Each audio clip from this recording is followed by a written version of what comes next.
விஷ்ணு பிரமா ஜனநாயகம் சொல்லி கொடியை தூக்கி இத்தனை பேரை கொண்டிருக்கான். விஷ்ணு பிரமா சிவன் 3 தலைச்சக்கரம் உள்ள கணக்கு எல்லாம் கேட்டுக்கோப்பா. நீதிமன்ற கோர்ட்டு கைலாசத்தில் ஐயா போடுதார், கைலங்கிரியில் உட்காந்து போடுதார். தப்பு கணக்கு ஆடிக்கிட்டே இருந்தால் நான் இன்னும் விட மாட்டேன் அப்படின்ட்டார்.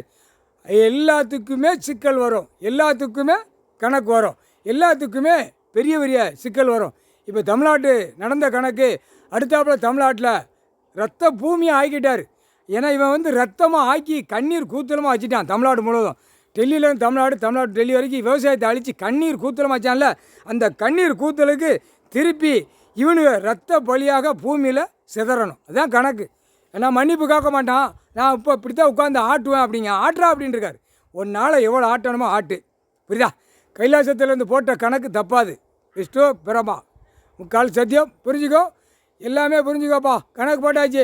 ஜனநாயகம் கொடியை தூக்குற ஓட்டு போட்டான்ல, வானரப்படை வச்சு தூக்குவார். ஓட்டு முத்திரை வாங்கினான்ல, அவன் எல்லாருமே கொலபாகம் பண்ணவன். எல்லா கணக்கும் அந்த கணக்கு வரையில் வானரப்படை வச்சு எடுப்பார். இராணுவம் 30 வானரப்படை வச்சு எடுக்கல. அந்த தண்டனைக்குள்ள கணக்கு உள்ளே போய்கிட்டே இருப்பான். புரியுதா? விட மாட்டார், ஒன்று விட மாட்டார். பிதிக்கி எடுத்து விடுவார். முக்கால் சத்தியம்.